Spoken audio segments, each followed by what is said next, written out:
parlar dels seus llibres i una mica el plantejament. Després hi ha un lloc per les signatures, hi ha la llibreria, que aquest any és la llibreria Obaga. Veureu que a cada taula li hem volgut fer un homenatge a Graham Greene, que és un dels grans escriptors de novel·les d'espies, i li hem posat un títol d'una novel·la o una narració. Doncs de vegades es va bé i de vegades es va una mica més complicat, però les taules no van del tema de les novel·les, sinó que és una mica hem volgut relacionar-ho d'alguna manera. El lema del Festival Espies com nosaltres, no només volem parlar d'espies, no és un festival perquè vinguin autors d'espies, que hi ha, sinó que també el que volíem és parlar de què ens ha passat ara, és a dir, de quina manera ens hem convertit tots en espies i espiats, i moltes de les novel·les, i en aquesta taula ho veurem, com la tecnologia ens controla i controlem i com s'han canviat, en certa manera estem visquent una mutació.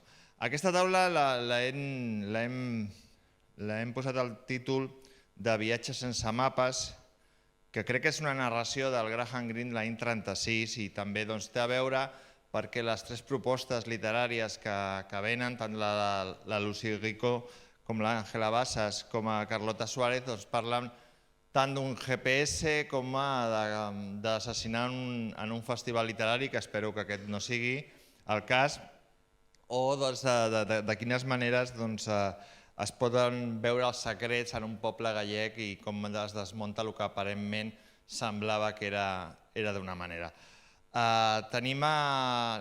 Volem, perquè ho comento si m'oblida, volem reconèixer el recolzament i l'ajuda de les editorials en aquest festival. Sense ells la veritat és que no podríem fer-ho. I també en aquest cas la col·laboració de l'Institut Francès d'Espanya en el cas de la Lucy Rico. Moltes gràcies. La taula la moderarà l'escriptor i periodista José Natero, que també és un amic del festival. I res, gaudiu molt i gràcies per haver vingut, gràcies per haver venido. Bienvenue o lo que sea.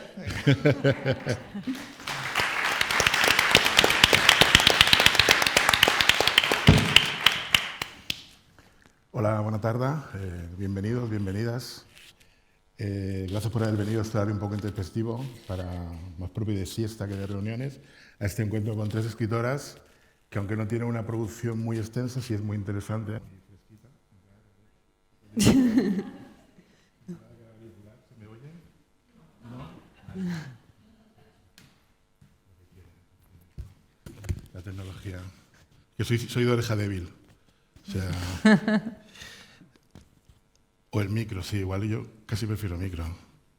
Es que así me siento que me voy a cantar como Madonna en cualquier momento. ¿Sí? Vale. Sí, vale. Las dos cosas. Estaba diciendo que son tres escritoras que vienen con una novela muy fresca. De hecho, la de Lucy no sé si ha salido ya o sale esta semana. Sí, esta semana, el 1 de febrero, sí. Carlota salió también hace muy poco y la de Ángela salió en septiembre del año pasado. La mía en septiembre, sí. Muy bien. Pues como digo, tres obras muy interesantes, muy diferentes, pero que tienen en común este género negro que nos convoca hoy aquí. En primer lugar, me gustaría que, voy a presentar, por si alguien no los conoce, espera que ponga las gafas, si no malo.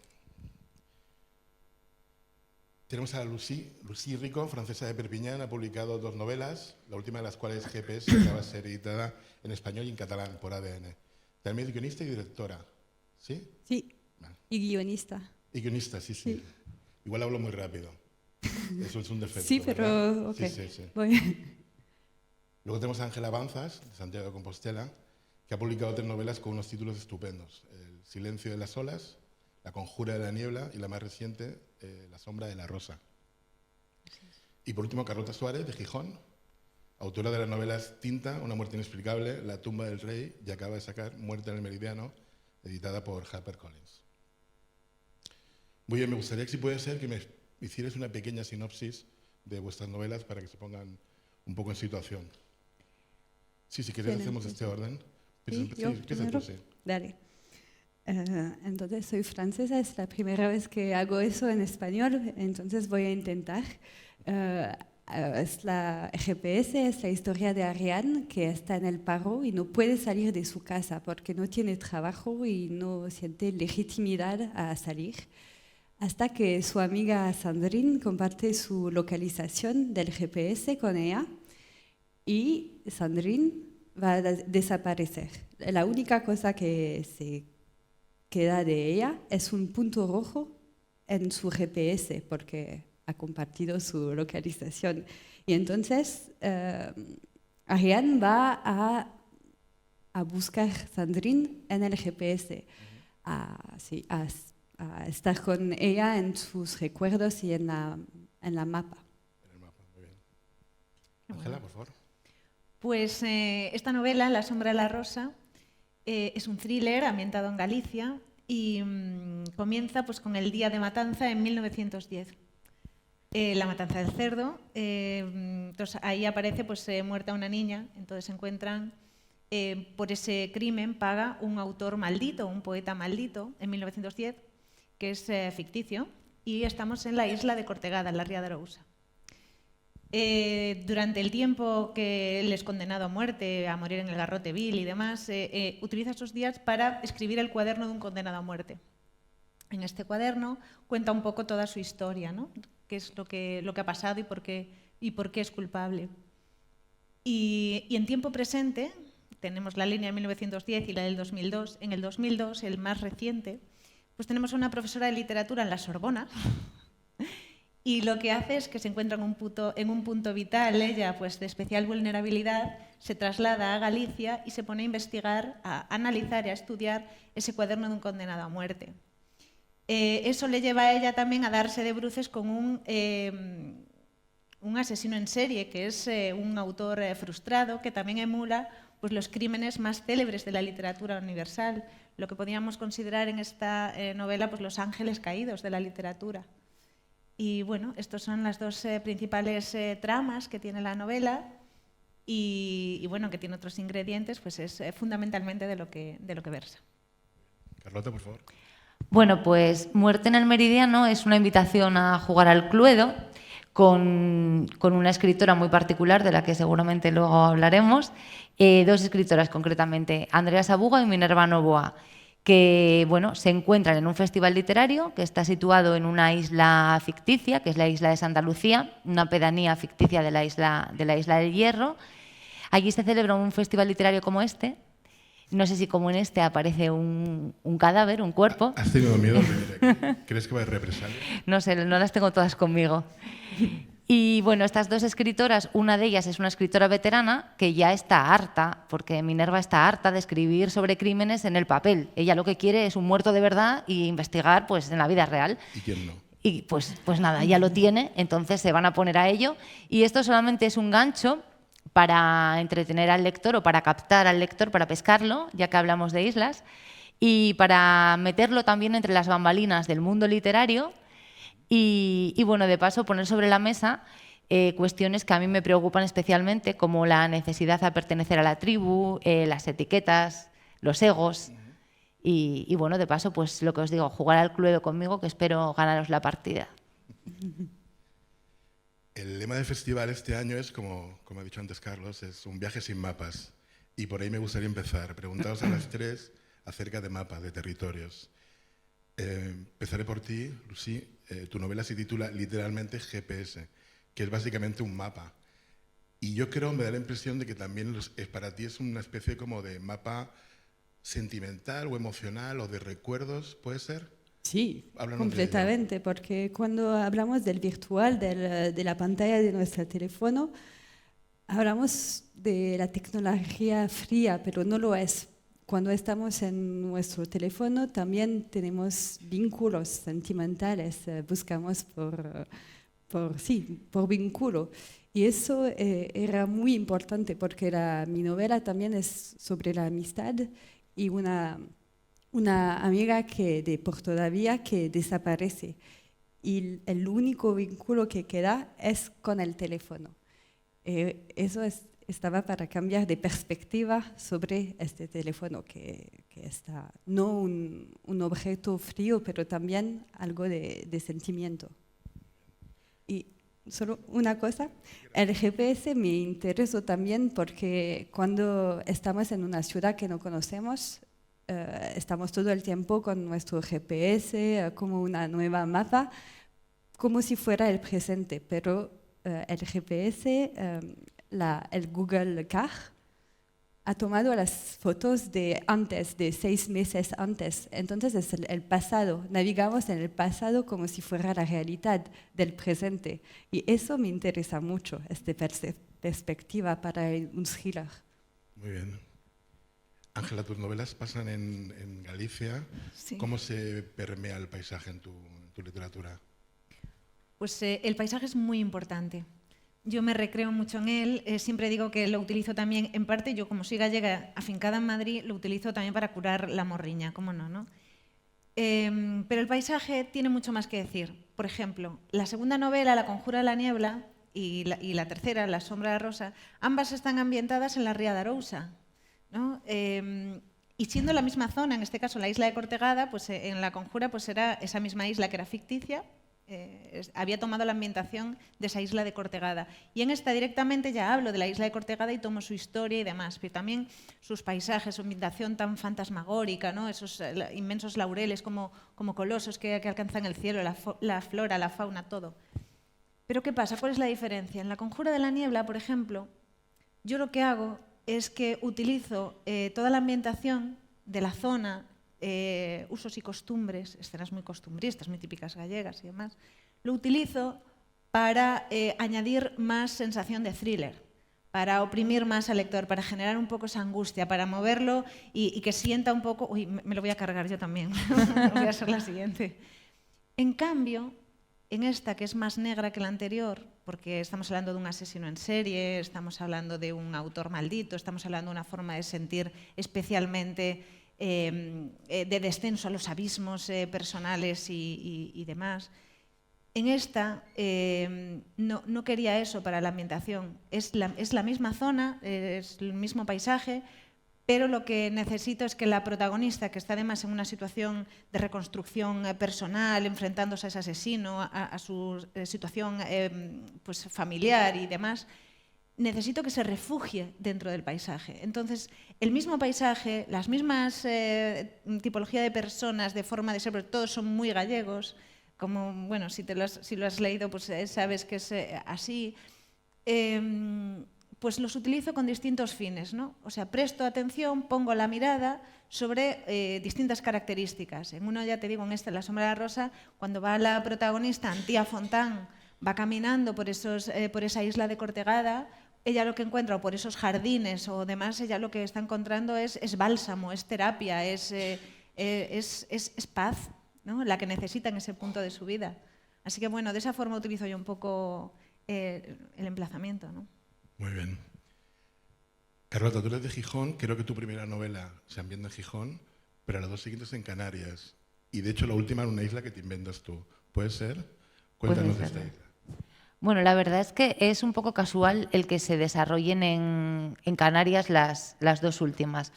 La primera se desarrolló en Gijón porque yo conozco, es muy sencillo escribir cuando conoces el paisaje y el entorno. Pues obviamente mi ciudad la conozco como la palma de la mano. Después de mi ciudad probablemente lo que mejor conozca es la isla de Gran Canaria. La isla de Gran Canaria es muy rica, es muy diversa y concretamente el municipio de Agaete tenía unas características que para la tumba del rey son únicas. Por el emplazamiento, hablaba de su historia y bueno, Agaete tiene una historia muy rica y además la novela, pues la tumba del rey sucede en una necrópolis aborigen que hay solamente allí. En este caso, en la isla, en Muerte en el Meridiano, yo recurrí a una isla que podría estar en cualquier otro sitio, pero la situé en el Hierro porque me pareció, lo primero yo necesitaba un sitio acotado. Es un homenaje a Agatha Christie. Entonces, ¿en qué pienso? Tú ves la portada de la tumba del rey, que es chulísima, esto de Muerte en el Meridiano, que es chulísima, ¿y qué ves? Ves Muerte en Venecia. Entonces, ya ahí estamos homenajeando a Agatha Christie. ¿Qué era lo siguiente que necesitaba? Pues yo pensaba en un 10 negritos, por ejemplo. Entonces me venía muy bien una isla pequeña, controlable, un entorno en el que pudiese encerrar a un montón de cafres y que no pudieran salir de allí. Y pensé automáticamente en la isla de la Graciosa, fíjate, que no está en el Hierro. La isla de la Graciosa pertenece a Lanzarote.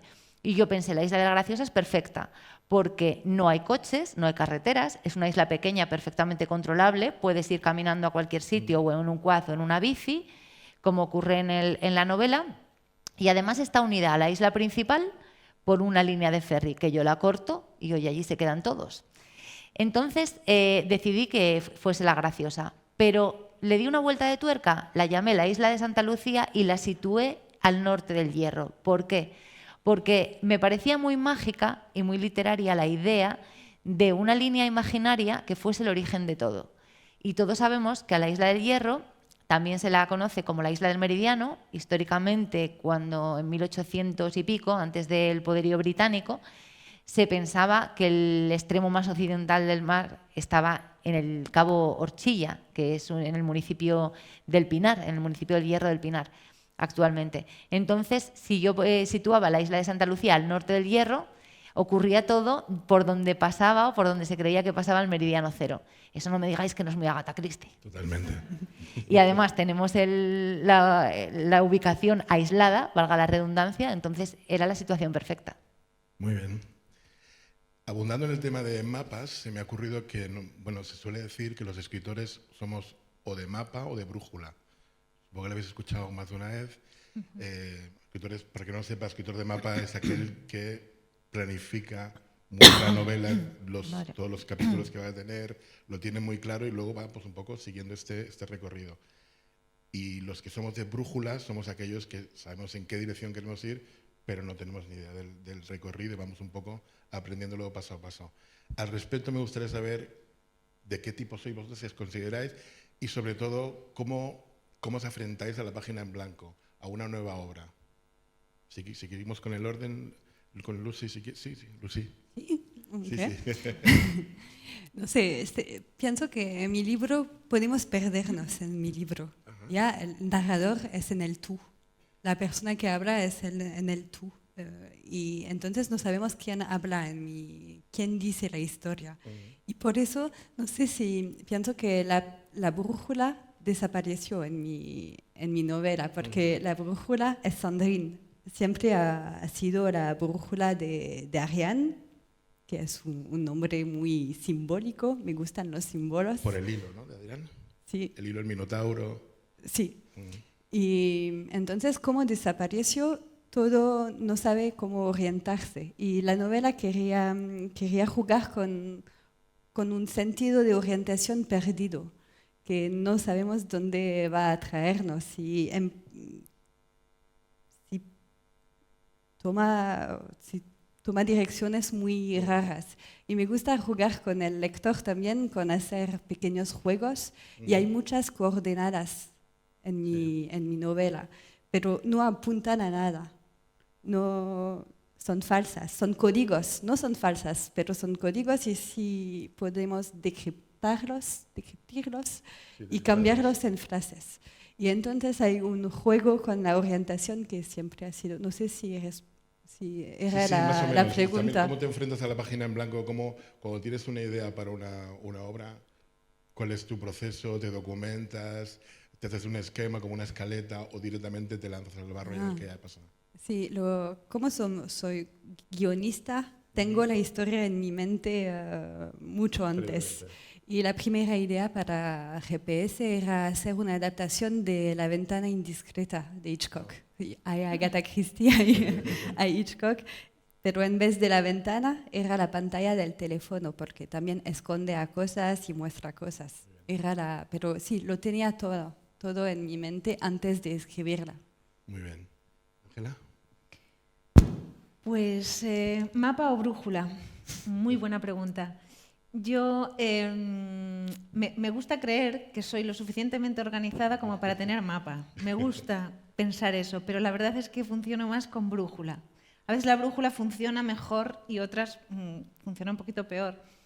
¿Pero por qué? Porque yo concibo la novela, siempre utilizo la misma analogía, desde el corazón de la novela hasta la piel. En la piel me encuentro al thriller, me encuentro la novela negra, ¿no? Esa necesaria maquinaria que llega al lector para que quiera pasar páginas y que quiera atraparlo, ¿no? Digamos que es como la balsa sobre la que yo coloco unos ingredientes y los dejo navegar y que lleguen a los lectores. Pero claro, yo lo hago con la brújula que tiene cada uno de los personajes. Entonces yo digo, pues, ¿qué ingredientes quiero poner? O sea, en La sombra de la rosa, ¿qué ingredientes quería poner? Yo quería poner la historia de la isla de Cortegada, ¿no? Como, digamos que es la base de la novela histórica, ¿no? De esa isla que me parecía muy interesante. Quería colocar, quería meter y quería trabajar la forma de ser y de sentir de los autores malditos. Y yo ahí distingo, hay distintos tipos, claro. Yo ahí me centré en un poeta más romántico, posromántico, una forma de sentir atormentada tipo Hölderlin, de alguien que ve toda la oscuridad que habita en el universo y que vive atormentado, ¿no? Que digamos que está constantemente chocando contra esos moldes sociales y que se abate, ¿no? Y que tiene esa magia para poder transformar con letras pues todo lo que vive y lo que siente, ¿no? Todo lo que le brota desde dentro, y lo quería enfrentar a otro tipo de malditos, que son ya los malditos que hacen belleza más pues, en lo oscuro, en lo tenebroso, en la muerte, pero ya tocando ya rasgos, pues claro, psicopáticos, ¿no? Jugando ya, bordeando ahí, que es este asesino en serie, el asesino a la rosa. Entonces yo quería trabajar también eso. Entonces tenemos la isla de Cortegada, tenemos a los malditos y tenemos también la parte del amor. O sea, hay mucha metaliteratura, pero también la parte del amor, las aristas más oscuras del amor. O sea, aquí viene representado por distintos personajes, ¿no? Tenemos al matrimonio tradicional que llevan 50 años juntos, tenemos las personas tóxicas, ¿no? De celos tóxicos, el cómo pues, va evolucionando las distintas relaciones. Yo me quería asomar un poco a esas distintas perspectivas para trabajarlo, ¿no? Al final, La sombra de la rosa no deja de ser pues, el lado oscuro del amor y de la literatura, ¿no? Representado en esa rosa. Y entonces yo pienso en esos... Uy, veré segunda. Yo pienso en esos ingredientes y quiero eso, les doy la piel de un thriller, de la novela negra, pero en el momento en el que me enfrento yo a la página en blanco que comentabas, lo que hago es que yo voy gestando los personajes antes, los voy trabajando y digo, pues, pregunto interpelo a cada uno de los personajes y digo, pues en este caso, pues a mi autor maldito siglo 1910, inspirado pues en Hölderlin, en Baudelaire, le digo, ¿qué es lo que quieres contar? ¿Qué es lo que quieres contar? ¿Qué quieres trasladar? No solamente la historia, la parte de la trama, sino que me gusta pensar siempre en distintas capas, de tal forma que cuando llega el lector, hay lectores que se quedan con la parte del thriller, ¿no? El juego de quién es el asesino, y me parece fantástico. Hay otros que van bajando y que van viendo pues, los otros ingredientes que te comentaba. Ah, pues mira, qué interesante, desconocía esto, o mira, el contraponer un tipo de maldito a otro tipo de maldito, ¿no? Oye, pues... y cómo, además ella, como en este caso quien lo conduce todo, es una profesora de literatura, pues va aportando pues información, ¿no? de una forma bastante fluida para que sea todo muy digestivo, ¿no? Me encantan los digestivos. Como buena gallega me encantan los digestivos. Entonces, luego vamos bajando y se llega pues eso, al corazón, a la esencia, lo que te comentaba antes. Y yo lo hago pues así, los personajes nacen desde el corazón, siempre digo, yo los trabajo desde el corazón a la piel. Y la novela igual, desde el corazón de la esencia de la novela a la piel de la novela, que es ese thriller, para que sean los lectores quienes lo reciban desde la piel hasta el corazón. Entonces, el que se quiere quedar en la piel, se queda en la piel, acaricia la piel, avanza, avanza, avanza, y llega al final, se queda satisfecho y todos contentos. El que quiere ir bajando y llega hasta el corazón, pues fantástico. Creo que te he contestado. Sí, perfectamente. Vale. Un viaje de dentro a fuera y de fuera adentro. Exacto, Muy exacto. bien. Pero no tengo, o sea, mapa como tal. Yo ahora mismo estoy trabajando en otra novela, ¿no? Y cuando me enfrento a la página en blanco, yo más o menos, yo tengo los ingredientes, pero llevo muchos meses, pues claro, documentándome y demás, alimentando, gestando a esos personajes, y llega un momento en el que, bueno, pues vosotros todos yo creo que lo sabréis, o sea, llega un momento en el que dices, ahora sí, pero vas dando antes un movimiento y tienes que ir girando, ¿no? Como ese GPS que comentabas tú antes, pues tienes que ir redireccionando constantemente. Muy bien. ¿Carlota? Pues yo estaba escuchando a Ángela y la verdad es que tenemos muchísimas cosas en común en el proceso creativo. Qué bueno, después cenamos. Sí. Eso sí, para mi desgracia yo soy un poco más de mapa que de brújula. Digo para mi desgracia porque es algo que tengo que gestionar un poco, necesito mucha terapia, soy demasiado cuadriculada, me temo. Soy tan de mapa que me puse cabezota con mi editora hasta que me puso en la primera página el mapa de la isla de la isla de Santa Lucía, o sea que al principio del libro tenéis ahí el mapa. Pero ya fuera de mapas físicos, yo sí que tengo una estructura principal.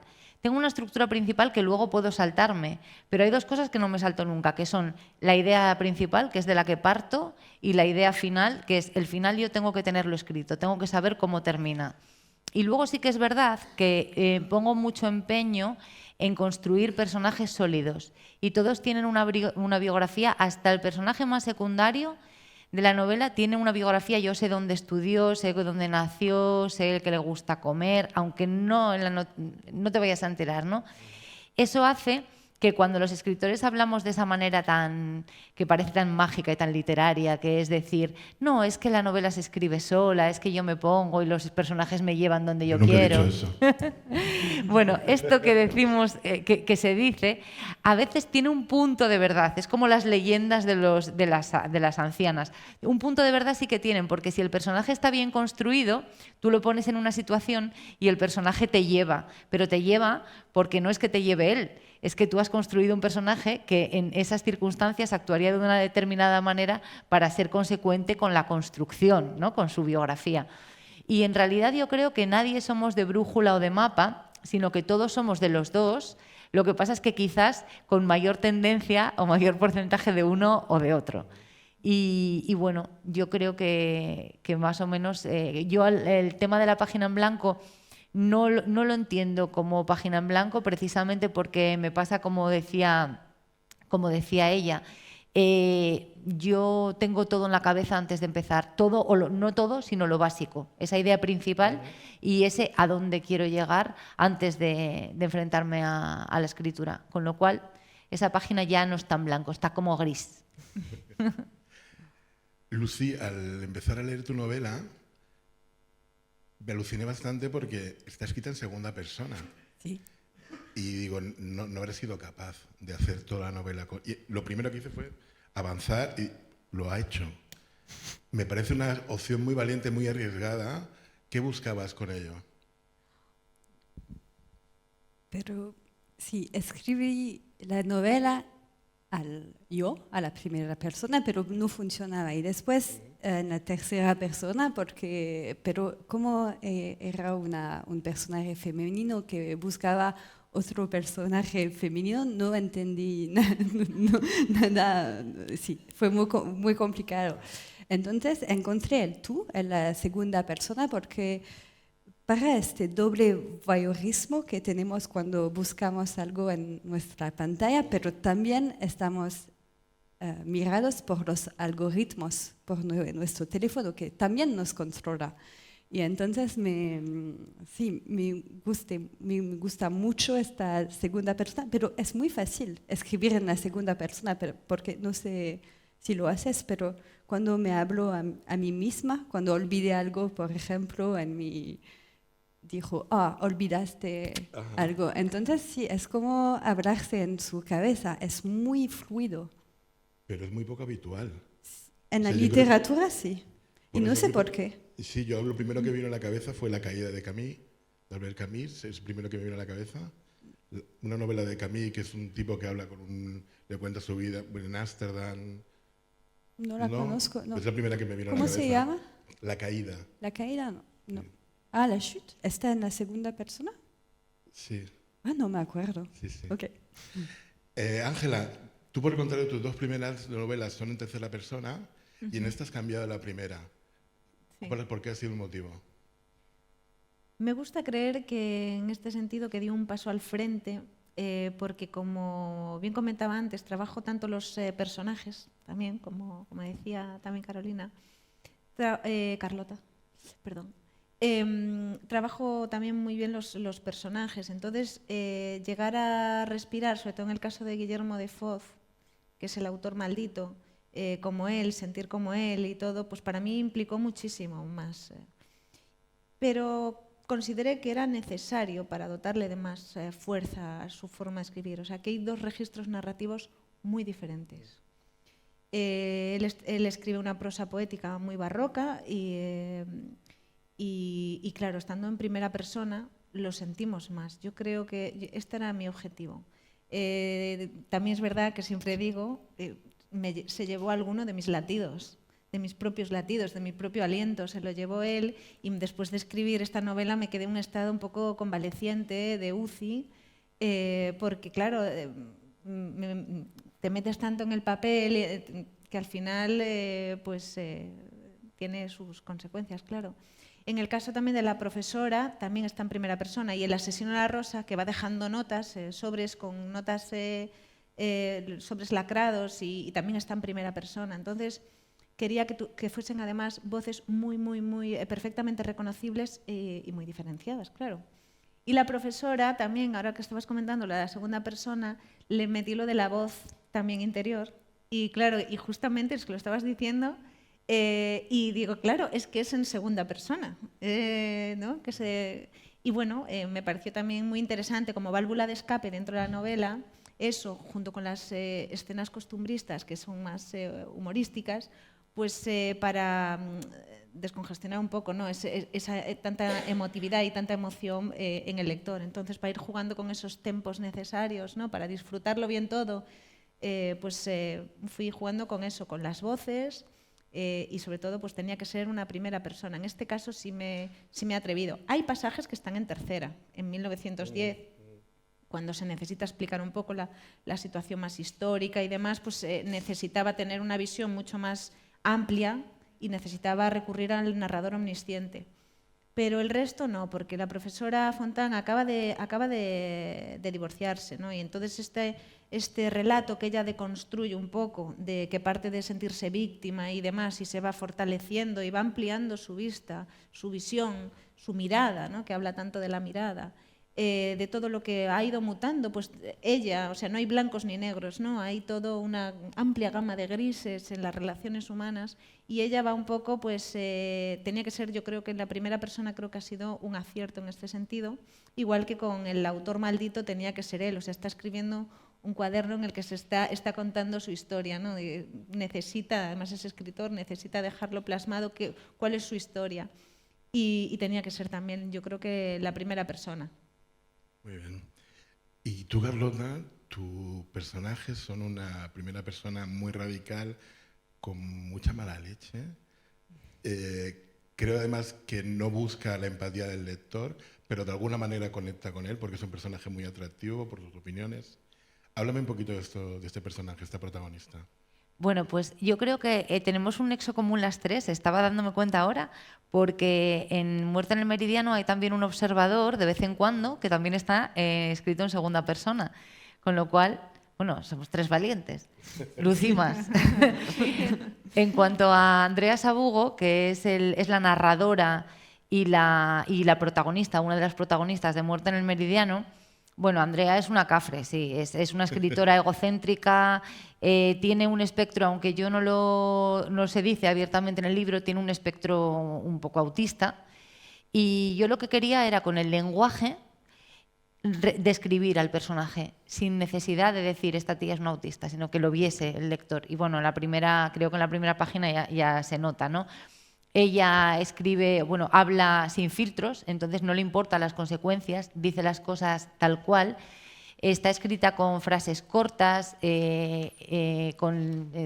silabeando, para enfatizar el pensamiento, para enfatizar esa mala leche, ¿no? Para describir esa mala leche. Y de hecho, bueno, hay frases que son pues una sola palabra, repito muchas veces obsesiones que ella tiene consigo misma, hay mucho pensamiento, cosa que me daba un poco de miedo, porque Harper trabaja con el audiolibro y con el libro electrónico, se publica a la vez que el libro físico, que eso está genial, porque además estoy muy contenta porque en mi ciudad, por ejemplo, en la 11 hay clubs de lectura y gente con problemas de visión pueden acceder al libro, pero eso me daba miedo, porque de repente dije, tengo mucho entrecomillado, hay mucho pensamiento, hay mucha conversación interior. No sé yo para el audiolibro, menos mal que ahora hay unas intérpretes fantásticas y hay unas actrices de audio geniales y actores. Pero la forma de escribir es como muy, muy diferente, muy directa, muy a la yugular, ¿no? Y de hecho, yo cuando terminé el libro se lo pasé a Pedro Menéndez, que es un profe de literatura, él es filólogo, y le dije, oye, profe, tú échale un ojo a esto, porque yo no sé si esto se puede publicar así, pero es que es como lo quiero explicar, como lo quiero expresar. Y hasta que él no me dio el ok, yo no estaba muy segura de si ese tipo de lenguaje podía funcionar. Pero la verdad es que Andrea Sabugo no puede hablar de otra manera y no te puede contar las cosas de otra manera. Lucy, ¿nos puedes hablar de tu personaje? ¿Cuál persona? ¿Ariane o Ariane, Sandrine? Ariane. Porque Sandrine ¿Cómo no que- puedo porque desapareció. Por eso. Sí, Ariane está en el paro, era periodista de sucesos Perfecto. y entonces tiene una tendencia a ver cosas muy de manera muy negra, sí, está un poco en depresión. Tiene miedo de salir de su casa porque no tiene legitimidad a salir de su casa, ya que no tiene trabajo. ¿Por qué? ¿Por Y qué? ¿Por es- qué? ¿Cómo? ¿Puedes elaborar eso? ¿Por qué la gente en el paro no puede salir? Sí, ¿Por una todos. presión sexual, sexual iba a Sí, decir. todos son. Social. No sé qué estaré pensando. Eso es social. No, era una de mis primeras voluntades hablar del paro, qué hace a tu mente cuando la primera cosa que hablamos, que preguntamos cuando estamos en sociedad es qué haces en la vida, cuál es tu trabajo. Y era explorar con esta novela qué hace en una persona que no tiene trabajo, cómo puede salir, cómo puede presentarse, pero al extremo, porque Ariane para la ficción me gustan cuando mis personajes son muy, muy extremos. No podría ser en la realidad, pero ella, ya que desde que no tiene empleo, no puede salir. Y su única brújula es Sandrine, porque es una amistad de por toda la vida. Y entonces cuando, sí, está así. Sí. Dices que es una amistad, y es verdad que tu novela es historia de una amistad, pero creo que también es la historia de una obsesión. ¿Estás Así. de acuerdo? Sí, está una obsesión y está una obsesión entre el virtual y las cosas reales, porque cuando Sandrine estaba aquí, Ariane no estaba obsesionada con ella, pero desaparece y la única cosa que ve es este punto rojo y un punto rojo no es un rostro y puede imaginar todas las cosas en este pantalla. Y es el poder de la ficción también, porque Sandrine no está aquí y entonces Ariane está obsesionada con ella, porque puede proyectar todo lo que quiere en ella. En ella. Sobre ella. Muy bien. Y sí, esta obsesión. Y has hablado también del lado sentimental de la novela, porque la mapa abre sobre una no sé cómo decir, una mapa del tendre, no, Carte du tendre, ¿conoces? Es una novela que es una mapa con todos los sentimientos. ¿La conoces? Como No me suena. el lago el lago de los regresos, el lago del amor, ¿no? ¿No? ¿No conoces? Es una muy buena novela. ¿No? Aquí De estamos muy desnortados. del no tenemos mapa. Renacimiento, es una novela muy extraña. Ajá. Entonces sí, eso me gustaba mucho, que la geografía es también lo que... Cuando voy a Barcelona, por ejemplo, tengo recuerdos en Barcelona y esta ciudad existe en una mapa, pero también existe con un lado sentimental. Claro, y el eso ser emocional, sentimental, Sí. ¿no? Perfecto. Sí. Ángela, háblanos de esta profesora de Antía. Cuéntanos. Antía Fontán pues, está en un punto de su vida, un punto de inflexión en el cual se siente muy vulnerable porque su marido pues, acaba de dejarla por otra persona, se ha ido con una persona más joven y demás, es madre, tiene una hija adolescente y lo que hace es que se toma, digamos que un año sabático, que al final no va a ser tan sabático, pues, y se va a Galicia, donde tiene sus raíces, para estudiar este cuaderno de un condenado a muerte, ¿no? Que de un autor que ella pues, le fascinaba en su juventud, ¿no? Entonces también es un poco retomar esas raíces, tanto en lo académico como también sus raíces familiares.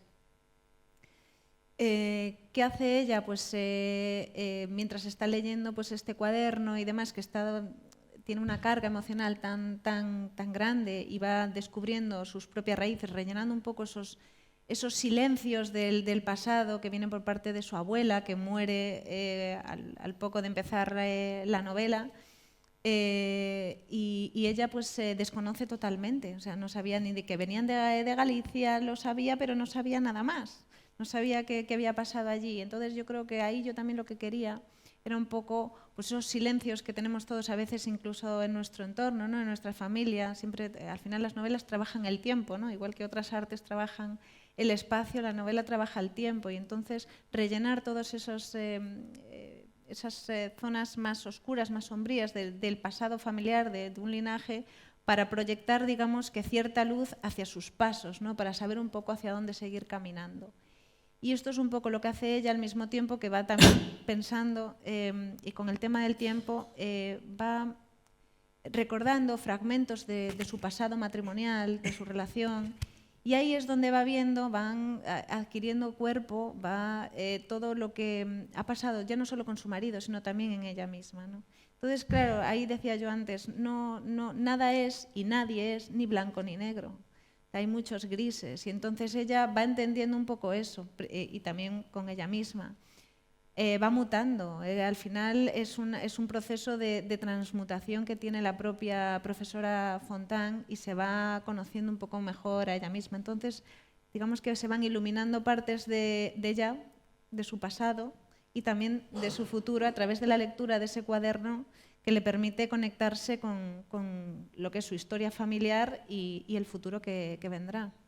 Esta es un poco la profesora. Muy bien. Carlota, casi al principio de tu novela, en este festival literario ficticio, este escenario, a las pocas páginas dice, la protagonista habla de una ganadora de un premio literario y suelta esta maravilla que dice: la afortunada será Catalina Fanta, una bloguera influencer con apellido de refresco de los 90 que se niega a asumir que se acerca a los 40. No asumir la edad de una es un mal muy extendido. Que eres escritora por haber aprobado primero de primaria, también. Si sabes escribir, eres escritora. Hay muchos beneficios en el mundo literario, y esto, si queréis, luego podéis contestar vosotros también. Tú lo que quieres es realmente que aparezca Gorgada. Yo quiero jaleo. Quieres convertir esto en el Festival Meridiano Cero.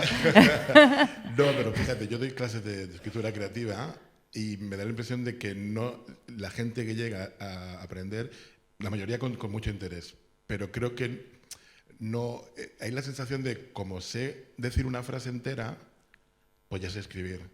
Y entonces cuando le explicas, no, escribir es como tocar un instrumento, es una cosa de repetición, tienes que existir, es casi como aprender un lenguaje nuevo. Entonces les paran un poco, ¿no? Se quedan un poco parados. Y por eso te lo comentaba también. Es que, a ver, yo creo que hay un tema, a ver, no un problema. Ahí, bueno, a ver, me voy a mojar. Con esto de la escritura hay un tema, que es si tú sabes el piano o lo sabes tocar o no. La guitarra lo mismo. Yo hice un curso de guitarra, cuando llegué a la cejilla ya no me daba el dedo y ya lo dejé. Me quedé con lo de los secretos. Pero escribir, a todos nos enseñan a escribir en primero de primaria o incluso antes. Entonces, claro, todo el mundo sabemos escribir. Pero todo el mundo podemos escribir un libro, todo el mundo podemos. Claro, todo el mundo podemos. Puedes contar una historia de una manera que sea pues, entendible, no disfrutable. Ahí queda un poco el tema. Y luego, claro, hay que entender que, como bien digo, Andrea Sabugo habla sin filtro ninguno y critica, además es una cara dura, porque ella critica el mundo literario del cual ella se beneficia, porque ella fue alguien porque ganó un premio literario de casualidad, beneficiándose de todo eso que ella critica, ¿no? Entonces, bueno, es un personaje así con mucha amiga. Sí que es verdad que, vamos, todos sabemos que estamos rodeados de lo que es el escritor, el personaje, lo que es idealizado. El escritor es esa persona egocéntrica que cree que está por encima del bien y del mal, con un ego enorme, que a veces se alimenta como para crear ese personaje pues tan literario, si quieres decirlo, ¿no? Y bueno, da mucho juego. Pero en realidad en Muerte en el Meridiano yo lo que critico es la condición humana. Son muchísimas cosas, es decir, el ego, el egoísmo, el mirarse el ombligo. No son cosas de escritores, son cosas de seres humanos de dos patas. Esto, si yo hablase de cocina, probablemente estaría escribiendo otra Muerte en el Meridiano, pero en un festival o en un concurso de estos de Superchef, ¿no? Lo que pasa es que, bueno, pues lo hago en el mundillo literario y sí que algunas perlas caen y seguro que a alguien reconoces. Pero bueno, no deja de ser una crítica, como bien digo, a la condición humana. Y también es muy importante el pasado del personaje, que a mí eso me interesa mucho, mucho, y también me sentía muy identificada con Ángela con el tema de las capas, porque al final el misterio y el juego del Cluedo es un anzuelo para convenceros y para entreteneros y para manteneros enganchados al libro y de paso ir aligerando mochila, pues eso, con ese tipo, esas cuestiones que me preocupan, ¿no? Y que preocupan al personaje en su infancia. Bueno, me quedan muchas preguntas, pero me están haciendo gestos amenazantes de este tipo. ¿Ves? Así que, pues nada, gracias por haber venido y por favor os pido un aplauso para las tres.